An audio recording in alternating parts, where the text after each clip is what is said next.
Bonjour à tous et bienvenue sur notre chaîne Health Rising Star. Nous avons créé cette chaîne dans le but de réunir tous les professionnels de la santé. Et ici, nous allons s'inspirer de nos maîtres et nous allons apprendre de nos aînés. Et ici, nous écoutons les cadets pour savoir ce qui ne va pas et les guider dans ce parcours qu'est les études en santé. Donc, c'est pourquoi aujourd'hui, nous recevons parmi nous Tiemtore Issouf. Il est résident en anesthésie-réanimation. Il s'est défini lui-même comme étant autodidacte. Il est passionné de la lecture en développement personnel et en philosophie. Il est promoteur de la communauté en ligne, études et médecine. Et il est diplômé en humanisation sanitaire. Bonne arrivée, Tiemtore Issouf. Merci également à vous. Merci de m'avoir invité sur ce plateau. Le plaisir est partagé. Voilà. Donc, je souligne également l'importance de ce genre d'initiatives parce que ça va permettre d'inspirer en fait certains parmi tant d'autres, c'est-à-dire nos cadets, également révéler certaines informations, donner des partages d'expériences également vers nos cadets afin qu'ils puissent emboîter le pas. Ok, merci. Et parmi ceux qui nous regardent actuellement, il y a des gens qui sont de la santé, il y a également des élèves, des parents qui rêvent un jour de voir leur enfant embrasser. Voilà, c'est noble métier qu'est la médecine. Voilà, maintenant, ce que nous voulons savoir, c'est qu'est-ce qui vous a amené en médecine? Ok, merci pour cette question. Donc, il faut dire qu'en réalité, ce qui nous a amené en médecine, c'est l'envie d'aider les autres. Parce que dès le lycée déjà, mes camarades peuvent en témoigner, j'étais quelqu'un quand même qui aimait partager avec les autres, aider les autres dans les difficultés, notamment quand il s'agissait par exemple si les camarades avaient des difficultés, je les aidais avec des cours en parallèle. Donc cela faisait, j'avais l'envie en fait d'aider les autres. Et je pense que c'est ça d'ailleurs qui m'a plus motivé à venir en médecine, parce que je sais qu'en médecine, c'est apprendre des compétences qui vont plus tard sauver des vies. Mais faut pas oublier également que, je vais être honnête, la médecine, ça n'a pas été mon premier objectif. Ça a été mon deuxième objectif. Mon premier objectif, c'était de poursuivre des études en d'autres domaines. Mais quel domaine par exemple? Il s'agissait des maths, parce que ici j'étais très fort. Sans vous mentir, c'est pas pour me vanter. Voilà, donc je voulais, en somme, à chaque fois qu'on me demandait ce que je voulais faire dans l'avenir, je disais que je voulais devenir docteur en mathématiques. Mais c'est toujours que la réalité aussi nous a contraints à choisir ce domaine-là, mais c'est avec amour et passion également que nous avons choisi ce domaine. Et actuellement, nous sommes très fiers d'être là-dedans. Ok, voilà. Merci pour ce témoignage, amour et passion. Voilà, donc ça nous étonne que ça sorte de votre bouche, parce que après 7 ans, avec de ce qu'on vit, si vous pouvez toujours dire que c'est amour et passion, bon, c'est vraiment admiratif. Maintenant, nous avons la question suivante est que souvent, la plupart des gens, on a un avant et un après. Donc, avant d'être dans la médecine, vous avez votre vision de la médecine. Maintenant que vous êtes dedans, quelle est votre vision de la médecine? Est-ce que vous avez conservé votre vision de la médecine avant d'y être? Est-ce que actuellement c'est toujours la même chose? Ok, merci pour la question. Effectivement, la vision avant la médecine et après la médecine, c'est pas la même chose. Et ça, puisque avant de venir en médecine, avant de postuler pour la médecine, en réalité, bon, je me dis que en fait, les gens, c'était la tendance en fait de l'époque. Même actuellement, chaque étudiant, chaque élève gagne son bac, quand tu lui demandes, la plupart là, vont dire il faut venir en médecine parce que c'est la tendance, parce que c'est en vogue. Et également, quand tu regardes autour de toi, tu vois dans certaines séries médicales, tu vois certains films, Dr House, voilà, Dr House par exemple, ça inspire. Voilà, comment savoir trouver des diagnostics, savoir régler des problèmes de santé des gens, ça inspire. Tout ça qui nous a motivés à venir. Mais tout ça, c'était en quelque sorte une illusion, parce que la réalité nous a enseigné. Parce que la médecine, après qu'on ait commencé les cours et les stages, c'est rendu compte que ça ne sera pas facile, parce que c'est des études qui prennent assez de temps. Déjà, même que c'est long, ça prend assez de temps et c'est difficile parce qu'il y a des cours volumineux qu'il va falloir bosser pour pouvoir valider ces années. Donc la vision avant et la vision après, c'est pas la même chose. Mais nous tenons le coup. D'accord. Donc vous avez fait se ressortir quelques difficultés que vous avez soulignées sur les études en médecine. Maintenant, qu'est-ce qui vous a motivé à poursuivre alors que vous aurez pu faire un mea culpa et faire un concours ou bien embrasser une autre profession ou bien faire des études dans d'autres domaines? Qu'est-ce qui vous a motivé à poursuivre? Et merci pour la question. Effectivement, ce qui m'a motivé à poursuivre, bien qu'il y ait des difficultés que nous rencontrons, que je peux évoquer ici, c'est comme je l'ai dit, c'est plus l'amour de la chose. En fait, on aimait en fait surtout les matières comme la physiologie et autres. Également à l'hôpital, on aimait également les stages. C'est ça qui nous a motivés en fait à poursuivre. Sans mentir, mais il faut se dire la vérité. À partir de la 4e année, il fut un temps où nous avons voulu abandonner. Voilà. Mais ce qui nous a toujours maintenu sur les caps, c'est quoi? C'est peut-être que comme nous étions déjà, 4e année, c'est déjà vers la fin, donc on trouvait pas trop nécessaire de revenir encore, les parties commençaient à gérer ailleurs, donc on a décidé de continuer. Voilà. Mais je vais pas évoquer les difficultés que nous avons rencontrées autour du parcours ici, mais il faut surtout voir le bon côté des choses. Les études médicales, c'est des études qui sont passionnantes, qui sont inspirantes. Et je pense que si vous arrivez à atteindre le bout, vous êtes quelqu'un quand même qui est mieux positionné sur le plan social. La société vous respecte et je pense que c'est quand même suffisant. D'accord. Beaucoup de vos études en médecine, il y a les stages et il y a les cours. Et bon, entre ça, on a les évaluations également. Maintenant, ce que je voulais savoir, et ce que beaucoup aimeraient savoir, est que comment, c'est que la question que tous les étudiants en médecine se posent, comment comment associer les cours, les stages, les révisions pour valider son année. Comment vous vous êtes pris? Comment vous vous y êtes pris? Voilà. Si vous pouvez nous en dire plus. Merci pour la question. En réalité, il faut dire qu'il n'y a pas de formule magique pour un étudiant de pouvoir associer les cours théoriques et les stages pratiques et de pouvoir s'en sortir à tout moment. Il n'y a pas de formule magique. Mais ce qu'on nous a appris, déjà, il faut être quelqu'un de bien organisé. Voilà. Quelqu'un qui sait établir, qui sait exploiter en fait ses journées. Mais qui sait mettre en place des emplois du temps, qui révise régulièrement. Mais tout ça, tout le monde le sait déjà. Mais je peux dire qu'en réalité, il y aura peut-être la volonté de s'organiser et autres, mais ça sera très compliqué en pratique, de mettre ça en pratique parce que, à un moment donné, les programmes sont fluctuants. Voilà, tout se mélange. Mais d'après ce que je vois, ceux qui arrivent à ressortir sans difficulté, c'est les gens qui bossent comme des fous. Voilà, donc il n'y a pas comme je dis, il n'y a pas de formule magique. Il faut être concentré au cours déjà. Sur les cours régulièrement déjà, c'est déjà plus de 50% du problème qui est réglé. En plus de ça, si vous partez réviser, vous pourrez peut-être valider vos modules et autres pour pouvoir bien passer. Maintenant, s'agissant de savoir comment est-ce qu'on va s'organiser, les stages et cours théoriques, moi-même personnellement, je n'ai pas la formule. On a caracolé pour s'en sortir. D'accord. Merci beaucoup. Voilà. Et bosser comme des fous, mais moi je dirais bosser comme des fous sans devenir fou vous-même. C'est vrai, on a la volonté d'aider les gens, mais si tu bosses comme un fou et que tu finis par devenir fou, tu ne pourras pas aider toi-même et tu ne pourras pas aider les autres. Donc c'est de savoir jongler entre les deux.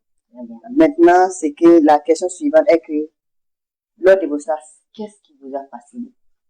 Qu'est-ce qui a fasciné Thémis le visionnaire lors de ces stages? Merci pour la question. Et pendant le stage pratique à l'hôpital, je peux dire que l'une des choses qui nous a fasciné, on peut dire déjà l'attitude de certains grands frères, de certains dévanciers à l'égard des cadets. Parce que il faut savoir que dans notre contexte, quand on vous programme votre stage pratique, quand vous partez à l'hôpital, c'est quand même extraordinaire de voir, en fait, des aînés qui se soucient des petits frères. Je veux dire en cela que des aînés qui sont capables de prendre ne serait-ce qu'un peu de temps pour guider les petits frères, pour les expliquer, pour leur montrer comment ils doivent se comporter, quelle erreur n'est pas faite, par exemple, sur le terrain. C'est déjà quelque chose. Voilà, donc, sur ça, à ce point-là, je pense que, en milieu hospitalier, j'ai eu à rencontrer des grands frères également. Et nous-mêmes, actuellement, on essaie d'être ces gens d'aînés-là, qui motivent les petits frères également, voilà, à devenir, en fait, ces gens d'aînés. Voilà. Maintenant, l'autre raison que je peux évoquer ici, c'est la compétence, en fait, des médecins burkinabés. Quand tu es en face d'un malade, tu vois que vos maîtres ont eu à poser certains diagnostics, c'est souvent très compliqué, qui ont arrivé à traiter le malade est guéri. C'est quand même quelque chose. Donc tout ça, ça nous motive, tout ça, ça rentre dans le cadre de la motivation. Et ça nous encourage également à devenir comme ces gens d'aînés-là, de maîtres-là, à l'avenir. Ok, merci beaucoup. Voilà, donc c'est comme on le disait au début de l'émission, c'est s'inspirer des maîtres, voilà, et apprendre des aînés. Donc, comme ce que vous l'avez dit, c'est vrai, quand on rencontre souvent certains aînés, voilà, ils changent carrément votre façon de faire la médecine. Et même si vous n'avez pas le courage de faire certaines choses, et le fait que vous les voyez faire, ça vous dit, tiens, c'est ce que je souhaite devenir à l'avenir. Et maintenant, on sait que vous avez aimé la médecine dès le début, voilà, même si c'est pas votre premier choix, comme vous l'avez dit, et vous avez aimé toute la médecine, mais au cours de ces années d'études, il y a un cours qui vous a le plus marqué. Quel est ce cours-là? Bon, je dirais ici qu'il s'agissait du cours de la néphrologie en 5e année, uronéphrologie, le module uronéphrologie. Bien que je n'ai pas vraiment eu le privilège d'assister à tous les cours, c'est un module qui m'a vraiment marqué, parce que déjà même, comment je vais dire ça, la physiologie rénale, et également tout ce qui est en rapport avec le rein.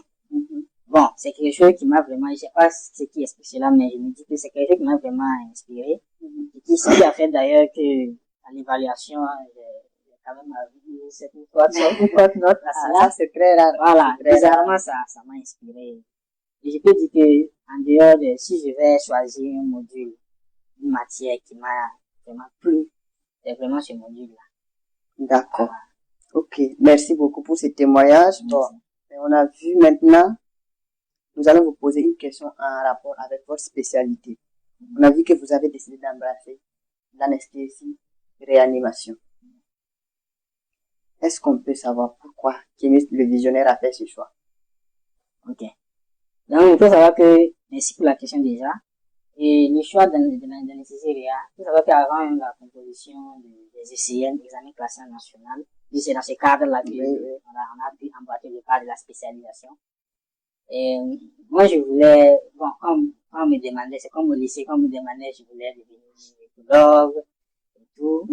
Mais, pourquoi j'ai choisi la réanimation comme deuxième choix aux ICN? C'est déjà même le prestige même du métier. Voilà. D'accord, oui. C'était mon deuxième choix. Mon premier choix était la radiologie. Mais actuellement, même si on me fait un choix, j'allais choisir ça en premier parce que déjà, me précise du métier. D'accord. Également, le fait que la réanimation, c'est une spécialité qui est transversale. Transversale, oui. Qui prend à peu près toutes les spécialités, puisque c'est la physiopathologie. Oui. Donc, un autre spécialiste ne peut pas t'impressionner parce que vous êtes en quelque sorte le dernier recours de l'hôpital.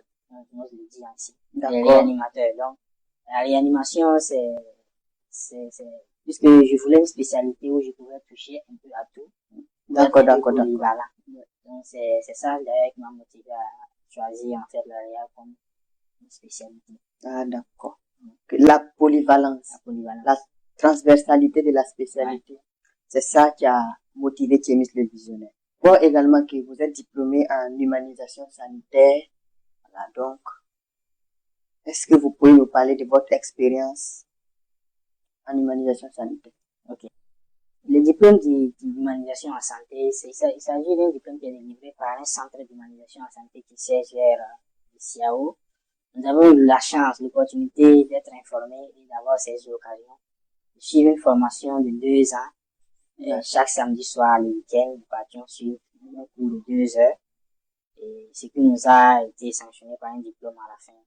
Maintenant, ce que je peux dire par rapport à cette formation, c'est que c'est en fait la formation qui manque à la fac là, que nous avons suivi là-bas. Parce que je me dis que la sociologie, l'anthropologie, la psychologie, et ce sont les modules qu'on aborde là-bas. Oui, ce sont des modules qu'on aborde au centre d'humanisation sanitaire. Et la centre d'humanisation sanitaire, l'un de ses objectifs, c'est de sensibiliser en fait les gens de santé à plus de conscience, au respect de la dignité en fait des malades.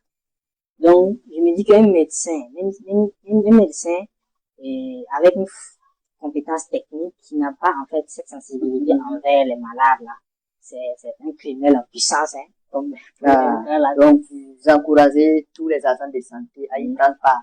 C'est tellement bien. Je recommande en fait à 100% à tous mes pour ça d'ailleurs, j'ai partagé même les formations à ma petite communauté là, à mes cadets qui me suivent là. J'ai partagé les formations de cadets s'inscrivent cette année.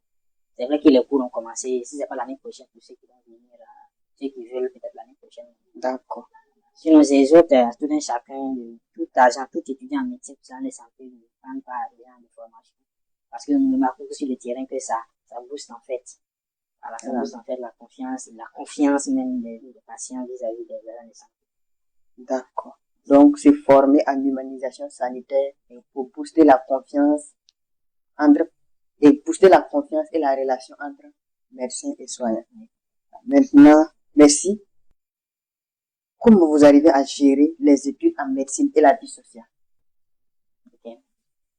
On dit que c'est quand même difficile de pouvoir gérer les deux. C'est comme vouloir s'organiser, faire. Vous m'avez posé la question tantôt à savoir comment s'organiser pour le cours et valider son année. C'est comme je l'ai dit, il n'y a pas de formule magique. Chacun, ça dépend de tout un chacun. Mais déjà, je sais que les études médicales, c'est des études qui prennent trop de temps, qui occupent trop l'esprit, beaucoup de temps. Tu fais souvent que tu oublies, que tu as une famille ou autre. Mais ce que je peux dire par rapport à ça, c'est que la question c'est comment je fais pour concilier pour la vie sociale et les études en médecine.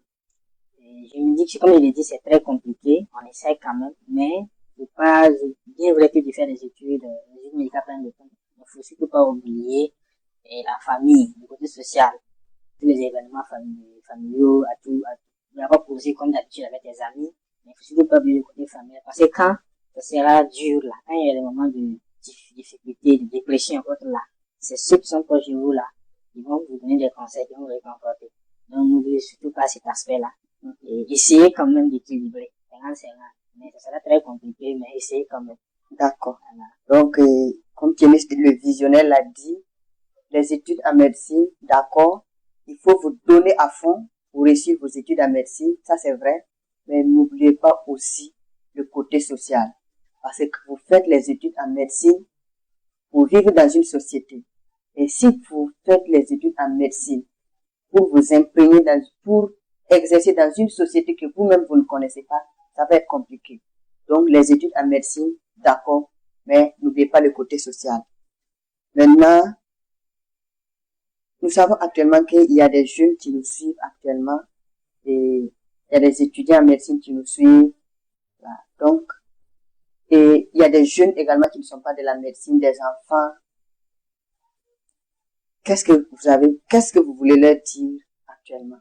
Ceux qui désirent embrasser la médecine plus tard. Très bonne question. Ce que je peux dire, c'est d'abord d'essayer de s'informer, de s'imprégner des réalités. L'information, d'accord. Voilà. Allez-y vers ceux qui sont déjà en médecine, ceux qui sont étudiants ou même des professionnels, et vous renseigner. Parce que le système est en train de changer.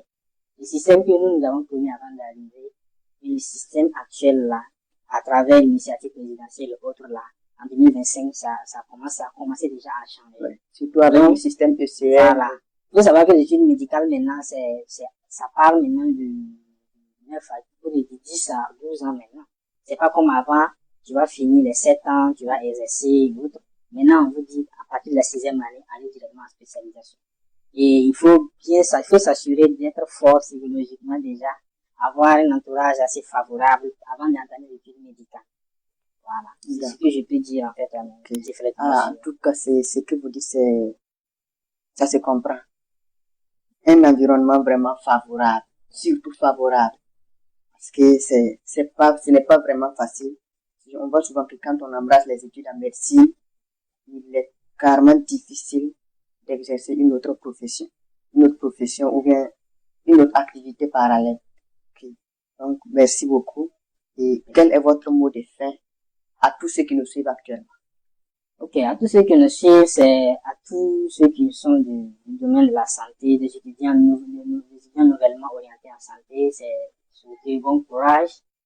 Et voilà, beaucoup d'abnégation et de résilience. Surtout ceux qui sont là où je connais là. La résilience. Surtout la résilience. On sait que c'est pas simple. Oui. Parce qu'en dehors des études, il y a beaucoup de luttes que vous devez mener encore.